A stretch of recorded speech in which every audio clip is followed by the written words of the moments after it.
Solar system क्या होता है? सोलर सिस्टम सन का सिस्टम होता है जिसमें वो सारी चीजें जो आती हैं जो सन के अराउंड रिवॉल्व होती है, जैसे planet, asteroid, dust cloud. Okay okay, चलिए अब मुझे कौन बताएगा प्लैनेट्स के नेम ऑर्डर से, सन से लास्ट तक, है ना? यस,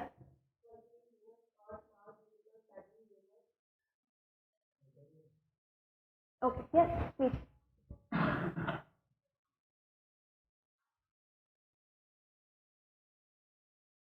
अच्छा, स्टेडी स्टेट थ्योरी क्या है, हमने पढ़ा था कल। थोड़ा सा क्विक रिवाइज कर लेते हैं ताकि आप भी साथ में बने रहें क्लास के। स्टेडी स्टेट थ्योरी अब ठीक है? Yes, density of universe is constant, ऐसा कुछ था क्या? हाँ, ये गैलेक्सी यूनिवर्स ऐसा कुछ था क्या या कुछ और था? जल्दी बताइए। जैसे जैसे यूनिवर्स का साइज बढ़ता है उसकी डेंसिटी भी मतलब कांस्टेंट रहती है, exactly.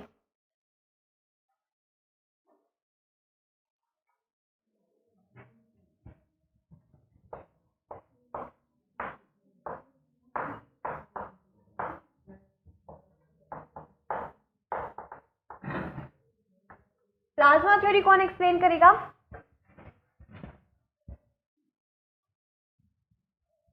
What is plasma theory?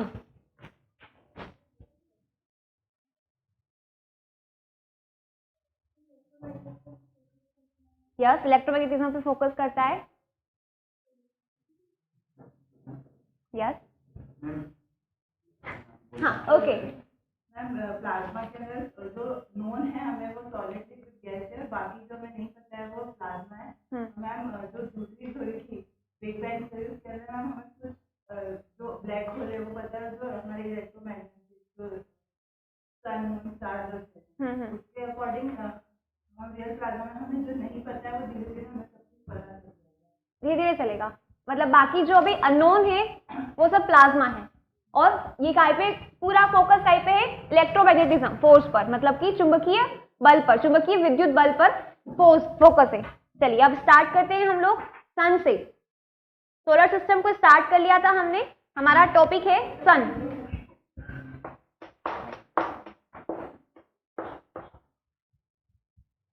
Sun is an average size star. Sun is an average size star in the Milky Way galaxy.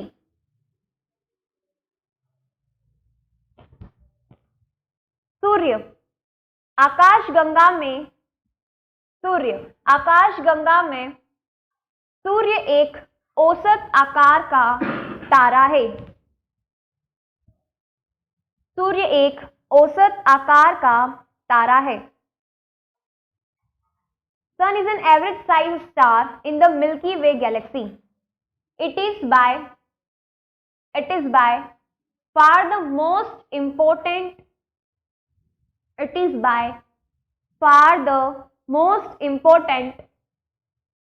source of energy for life on earth. यह पृथ्वी पर जीवन के लिए ऊर्जा का सबसे महत्वपूर्ण स्रोत है। Its diameter is about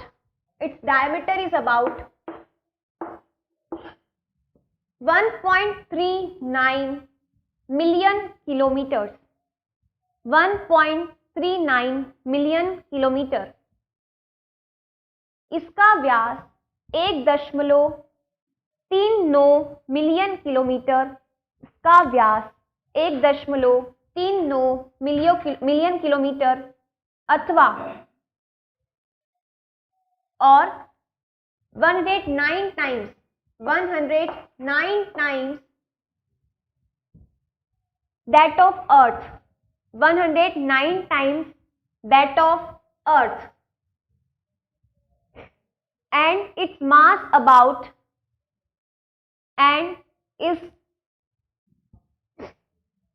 its mass about 33000,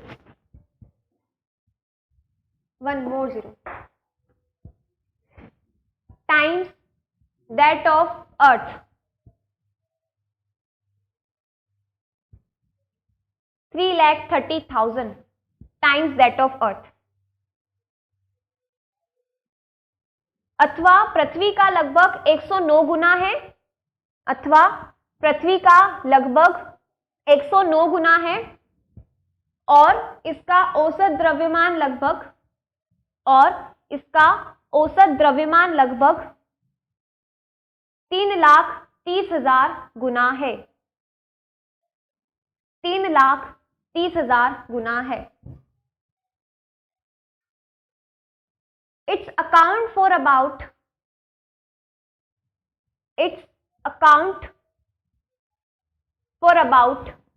99.86%. Its account for about 99.86% of the total mass of solar system. Total mass of the solar system. It accounts for about 99.86% of the total mass of the solar system. यह सौर प्रणाली के कुल द्रव्यमान का लगभग 99.86% है. 99.86%.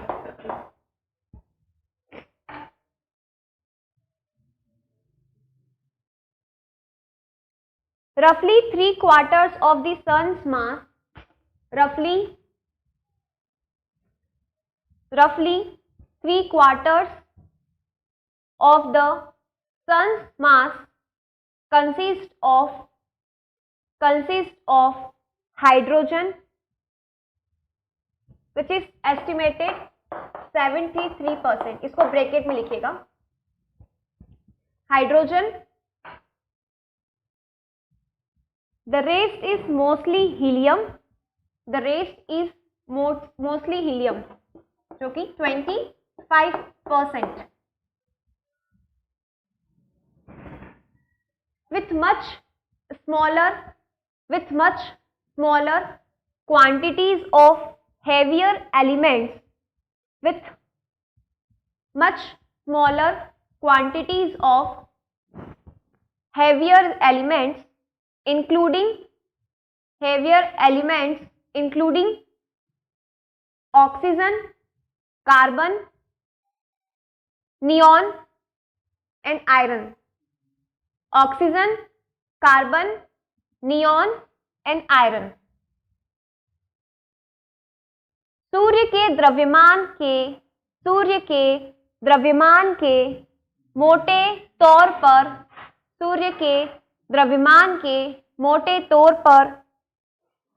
3/4 हिस्से में हाइड्रोजन, 73% है लगभग होता है. बाकी ज्यादातर हीलियम, जो कि कितना है 25%, ज्यादातर हीलियम 25%, जिसमें ऑक्सीजन, कार्बन, नियॉन और लोहे सहित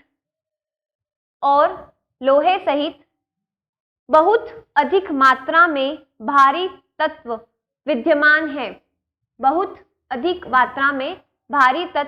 विद्यमान है.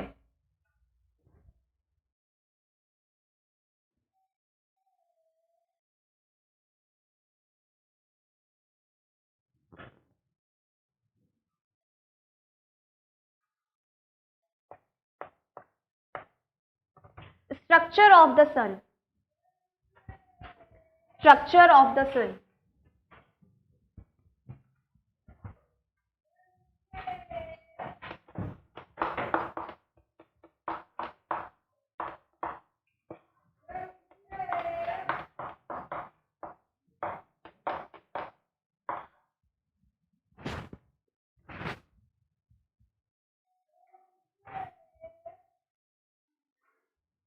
सूर्य की संरचना,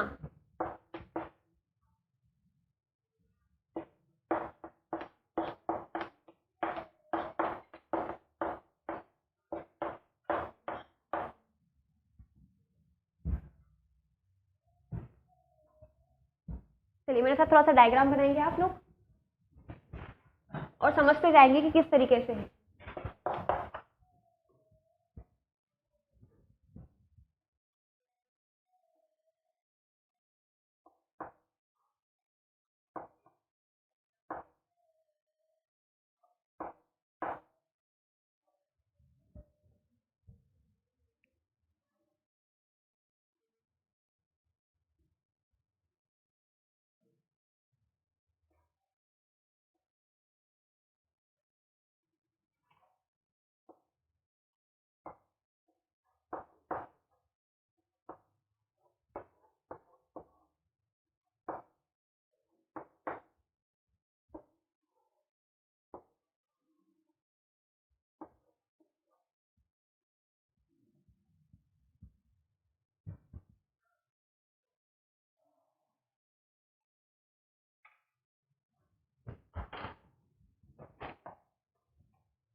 this is core,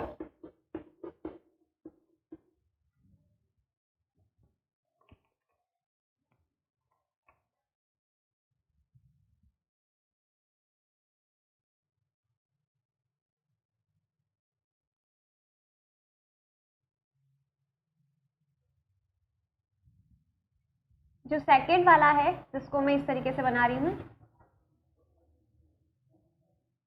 this is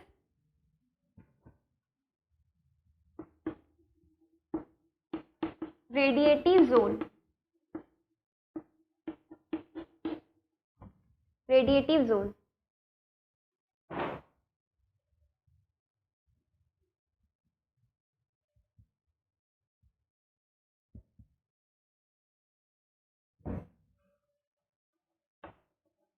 जहां मैं इस तरीके से लाइन मार्क कर रही हूं उसके आगे जोन होता है वो लिख लीजिए। इस जोन की बात की जा रही है।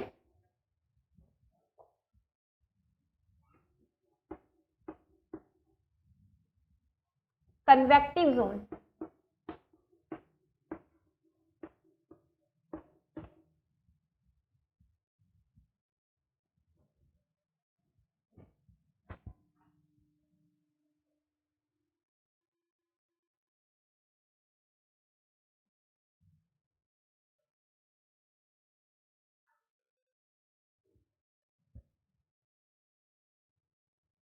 और इन दोनों के बीच की जो लाइन है, रेडिएटिव जोन और कन्वेक्टिव जोन के बीच की लाइन, उस लाइन को क्या बोलते हैं?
डायग्राम बना लीजिए, फिर मैं एक्सप्लेन करती हूँ कि किस तरीके से उसका स्ट्रक्चर है पूरा।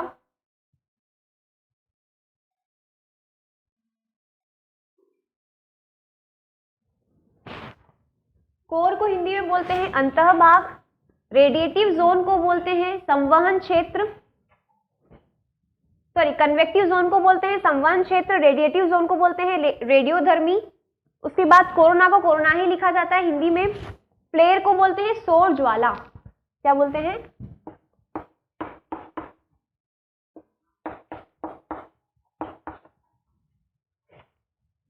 फोटोस्फीयर को प्रकाश मंडल,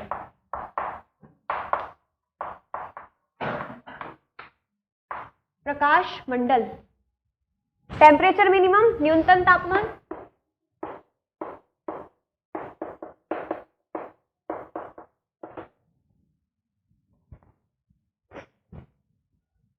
क्रोमोस्फीयर को वर्णमंडल,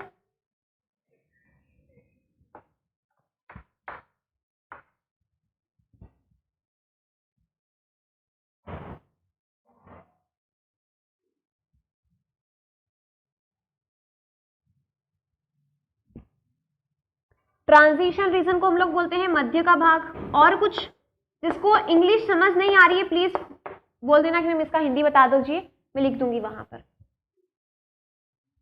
जैसे ये जो है, कोई बता सकता है what is the meaning of this and pronunciation, क्या प्रोनाउंस करेंगे आप इसे?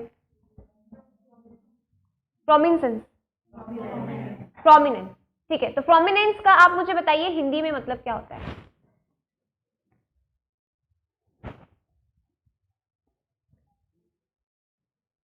एक्सप्लेन मैं करती हूँ। सन के ऊपर का जो वो वाला पार्ट जहां से सोलर विंड्स, सोलर फ्लेयर्स क्या हो रही है? जनरेट हो रही है ना? तो ये कौन सा पार्ट हो गया?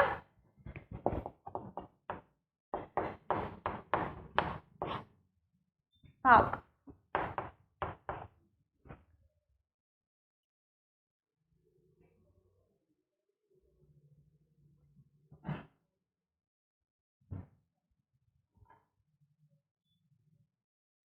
चलिए लिख लिया सभी ने?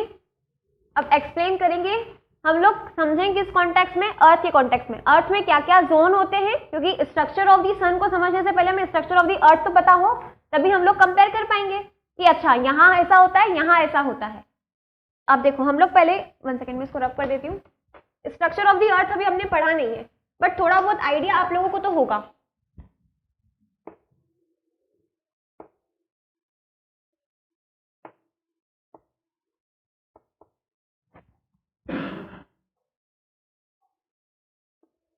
चलिए जिसने क्लास अटेंड की थी वो मुझे बताएंगे। First crust, second upper mantle,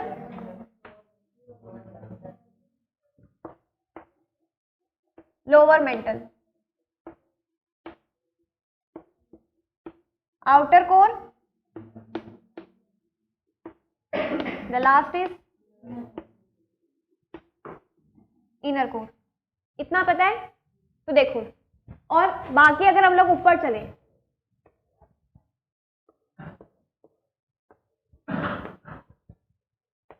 atmosphere की बात करें, चलिए एटमॉस्फेयर का बताइए। 0 से 18 समथिंग, सब जगह 15 है। Troposphere, yes, then stratosphere, then mesosphere and last is ionosphere and exosphere. Clear? बस वैसा ही कुछ इधर है, कंपेयर करना है। कैसे कंपेयर करेंगे? इंटीरियर ऑफ द अर्थ से लेके एटमॉस्फेयर ऑफ द अर्थ को इंटीरियर ऑफ द सन से लेके उसका जो एटमॉस्फेयर है, फोटोस्फियर एंड एक और क्रोमोस्फियर, वहां तक कंपेयर करना है। थोड़ा समझ में आ रहा है कि क्या समझाना चाह रही हूं मैं? कोर अर्थ में भी प्रेजेंट है। कोर जो फर्स्ट, जो जहां सेंटर है, जहां का टेम्परेचर काफी ज्यादा हाई होता है, यहाँ पे भी प्रेजेंट है। क्लियर?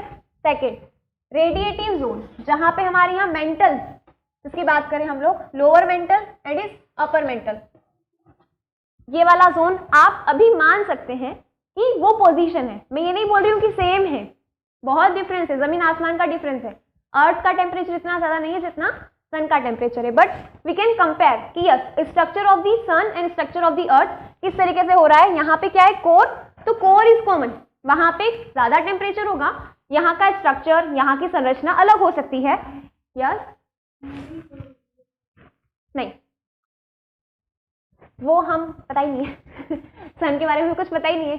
अब ये देखिए, मैंने आपको ग्राफ बनाया होगा दिस, यहाँ पे हम लोग कोरोना सन के इतनी दूर, ये तो मैंने बहुत पास बना दिया है, काफी दूर, यहाँ हम लोग एक सैटेलाइट को लॉन्च किए हैं। पढ़ी होगी न्यूज, कोरोना के, अभी हमने नहीं किया है, जो हमारा पार्कर आने वाला है वो बाद में होगा, बट जो नासा ने किया है वो इस लेयर पे किया है। मतलब आप देखो सन से कितना दूर है, क्योंकि कोई भी इक्विपमेंट सन के पास जा ही नहीं सकता because of heat. Exactly, high temperature. हमारा इक्विपमेंट ऐसा बनाए नहीं ना जो हीट को रेजिस्ट कर सके। जैसे ही जाएगा, इवन आप आयरन को ले जाइए, कोई सा मेटल, वो क्या हो जाएगा, मेल्ट हो जाएगा वहां पे जाकर।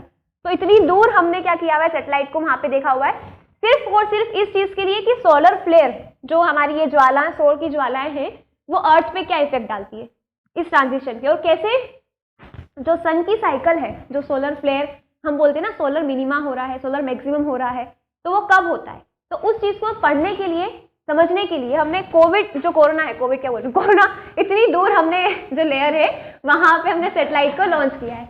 नाम तो सेम ही है, तो मुझे कोविड निकल गया मुंह से। ओके, अब बात करते हैं हम लोग स्ट्रक्चर में। हमने रेडिएटिव जोन पढ़ लिया। यहाँ पे क्या होता है, सारी रेडियो एक्टिव जो किरणें होती हैं वो जनरेट होती है सन के इंटीरियर से। ये सन का इंटीरियर है, ये जो जोन है ना, radiative zone, convective zone, core, ये इंटीरियर है। जैसे हमारा अर्थ का इंटीरियर है कोर, मेंटल, क्रस्ट। क्लियर। अब हम अगर एक्सटीरियर की बात करें, जो एटमॉस्फेयर है उसका, प्लेट्स, जहाँ पे हमारे, जैसे मान लीजिए एग्जाम्पल के लिए हमारे यहाँ पेड़ पौधे जो हमारे स्थल मंडल पे हैं, वो सारी चीजें है ना, पहाड़, पर्वत, तो वहां से, उस जगह से इनकी फ्लेयर्स निकल रही है। सन की कंपैरिजन में अगर अर्थ का करें तो ये हो गई फ्लेयर। उसके बाद अगर हम बात करें फोटोस्फीयर, हम ऊपर जाते हैं अर्थ में तो क्या आता है, ट्रोपोस्फीयर, स्ट्रेटोस्फीयर। तो वैसे ही जब सन के स्ट्रक्चर, जो सन की जो सतह है उससे ऊपर जाते हैं तो फर्स्ट लेयर क्या आती है, फोटोस्फीयर, फिर सेकंड आएगी क्रोमोस्फीयर। तो इस तरीके से अर्थ का ऊपर आप कंपेयर कर पा रहे हैं कि पहले हमने इंटीरियर पढ़ा सन का, इंटीरियर ऑफ द अर्थ से कंपेयर किया कि किस तरीके से उसका इंटीरियर डिजाइन है सन का। उसके बाद उसका एटमॉस्फेयर जो वहां पे है, फोटोस्फीयर, क्रोमोस्फीयर। हमारी तरफ क्या होता है, ट्रोपोस्फीयर, स्ट्रेटोस्फीयर, है ना। फियर समझ में आ रहा है कि yes it is about something atmosphere, वहां का जो एटमॉस्फेयर है उसके बारे में वो बताना चाह रहा है। उसके बाद बहुत दूर जाके एक लेयर है जहां हम, जिसे हम लोग बोलते हैं सबसे आउटर लेयर, कोरोना, वो वाली लेयर है जहां पे हम लोग अभी तक, मतलब अभी पहुंच पाए हैं, इतना है, इतना अंदर तक हम नहीं पहुंच पाए हैं, बट हाँ हमें इतना पता है कि ऐसा कुछ स्ट्रक्चर सन का होता है। क्लियर, कोई डाउट, एनीवन? यस, हाँ ये बताना भूल गई हूँ। और ट्रांजिशन रीजन, ट्रांजिशन रीजन वो रीजन जहां हम लोग बोलते हैं ना कि यहाँ पे crust is a transition region. Example के समझ लेते हैं, काफी डिफरेंस होता है, बट क्रस्ट क्या है, crust we can consider as an earth interior, जो हमारा पूरा स्ट्रक्चर होता है, तो हम लोग क्रस्ट, मेंटल और कोर को कंसिडर करते हैं। लेकिन क्रस्ट पे हम क्या है, खड़े हैं, लिथोस्फीयर जो पूरा है। तो लिथोस्फीयर जो हमारा है, जहां हम लोग हैं, 4 पार्ट्स होते हैं, hydrosphere, lithosphere, atmosphere and biosphere. तो बायोस्फीयर कौन सा पार्ट जो तीनों को कंबाइन करता है। तो लिथोस्फीयर वो वाला पार्ट जहां क्रस्ट, जो हमारा ऊपर वाला हिस्सा है, जहां हम रह रहे हैं।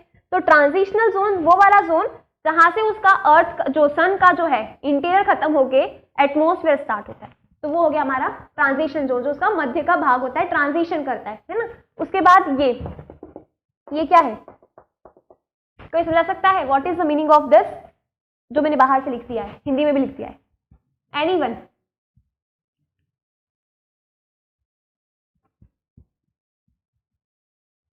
कोई भी नहीं, कुछ तो बोलो, क्या समझ में आ रहा था?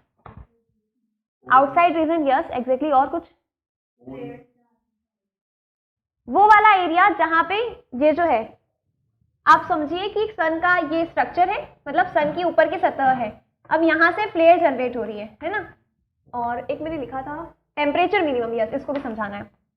अब होता क्या है कि एक टाइम पे हम लोग बोलते हैं ना कि सन सभी जगह से फ्लेयर जनरेट करता है, बट कभी कभी होता है ना कि वो वाला हिस्सा थोड़ा ठंडा पड़ जाता है, और जो हिस्सा ठंडा पड़ जाता है, जहां से फ्लेयर निकलना बंद हो जाती है, उसको हम लोग बोलते हैं टेम्परेचर मिनिमम। और वो वाला हिस्सा जो पूरा है, मतलब ऐसा हो जाता है, डेड हो जाता है, जहां से कुछ बाहर, मतलब आउटर रीजन ही पूरा हो जाता है, जहां से हमें कुछ पता नहीं चलता सन के इंटीरियर से। सोलर फ्लेयर से हमें पता चल सकता है कि हाँ इसके वाला हिस्सा नीचे वाला क्या है, गर्म है, यहाँ हमें कुछ पता ही नहीं है, उस रीजन को हम लोग बोलते हैं जिसके बारे में सिर्फ वो आउटर रीजन है उसका, हमें उसके बारे में इतना आइडिया नहीं है कि वो कैसे फ्लेयर जनरेट कर रहा है, या ये वाला हिस्सा सन का डेड हो चुका है, कोई आइडिया नहीं है, तो उस जोन को बोलते हैं। और टेम्परेचर मिनिमम कहाँ, जहाँ से फ्लेयर्स अभी जनरेट नहीं हो रही है, वहाँ पे ब्लैक स्पॉट्स बन चुके हैं, वहाँ पे टेम्परेचर मिनिमम है कंपेयर टू सन के अलग अलग जगह से। क्लियर?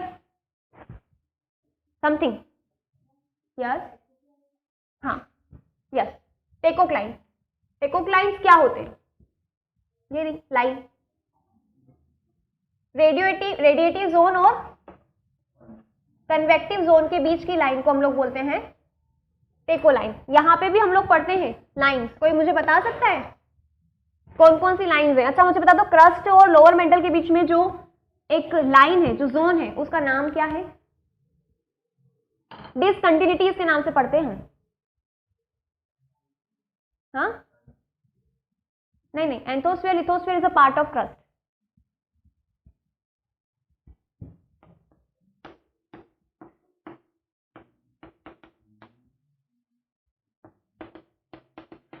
नाम सुना है?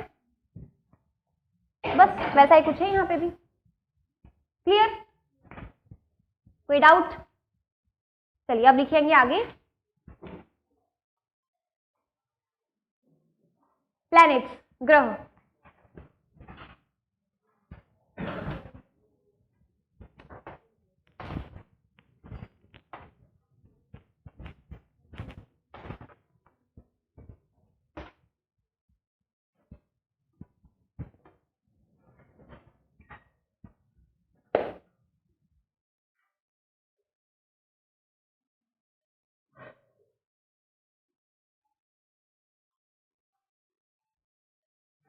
A planet is an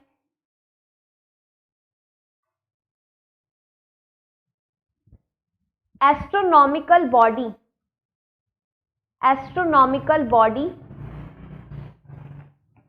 orbiting a star. Astronomical body orbiting a star.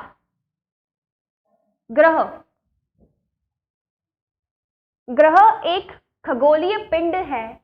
ग्रह एक खगोलीय पिंड है जो सूर्य की परिक्रमा करते हैं, जो सूर्य की परिक्रमा करते हैं।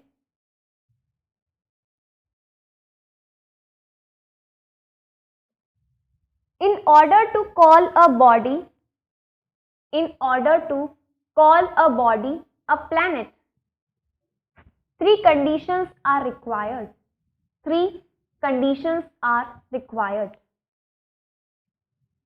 In order to call a body a planet, three conditions are required.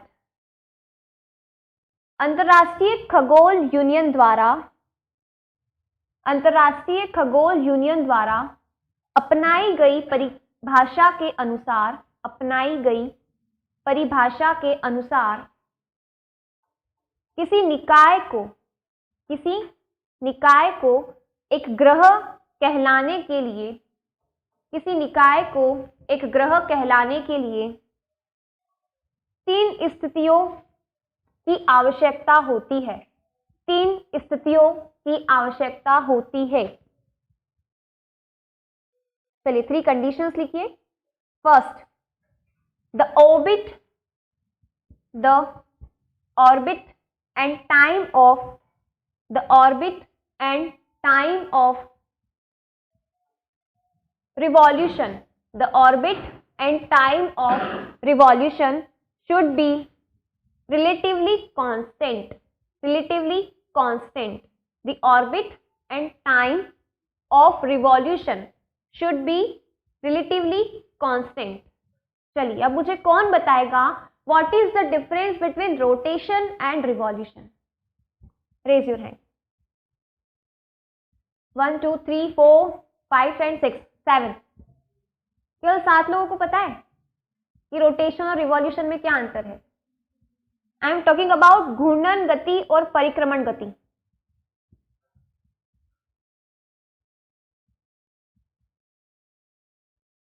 You explain.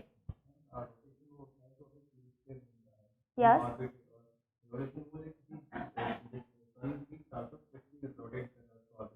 Exactly, अपने अक्ष पर घूमने की गति को घूर्णन गति और चारों ओर परिक्रमा करने वाली गति को परिक्रमण गति कहते हैं। रिवॉल्यूशन इट्स ऑल अबाउट जो कि रिवॉल्व कर रहा है सन के अबाउट सारे तरफ है ना, और रोटेशन जो कि अपने एक्सिस पे रोटेट हो रहा है उसे हम लोग रोटेशन एंड रिवॉल्यूशन जो कि सूर्य के चारों ओर। क्लियर?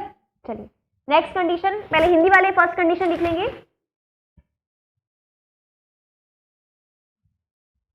फर्स्ट कंडीशन, वह ग्रह सूर्य की लगभग एक समान समय में परिक्रमा करता हो, लगभग एक समान समय में परिक्रमा करता हो। The second condition, the body should be big enough, the body should be big enough to be rounded by its own gravity, to be bounded by its own gravity, but not massive enough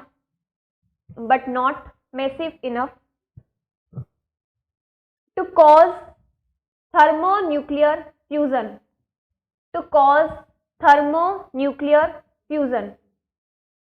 वापस से बोल देती हूँ, repeat कर देती हूँ।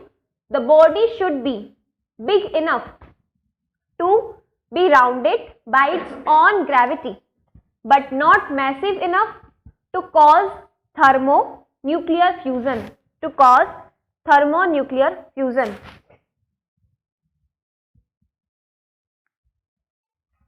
अपने सूर्य के गुरुत्वाकर्षण के लिए अपने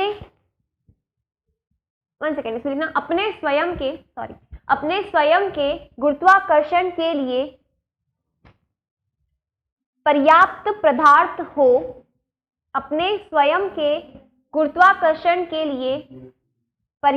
पदार्थ हो, लेकिन नाभिकीय संलयन प्रक्रिया आरंभ करने के लिए पर्याप्त ना हो।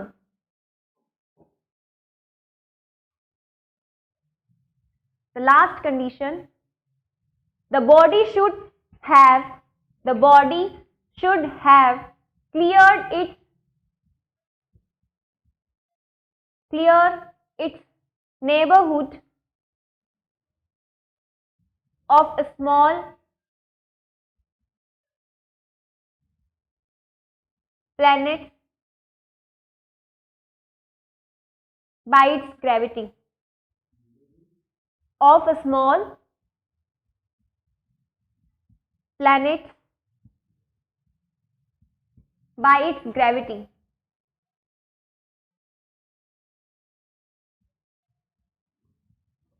लास्ट, अपनी परिक्रमा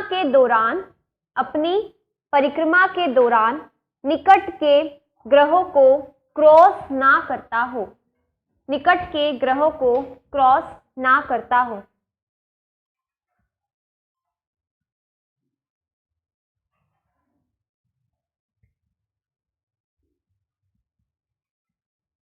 क्लियर? 3 कंडीशंस, हम लोग इसको एक्सप्लेन कल करेंगे और प्लूटो को क्यों हटाया गया, कौन सी कंडीशन उसने फॉलो नहीं की थी, ये हम लोग कल पढ़ेंगे। ठीक है।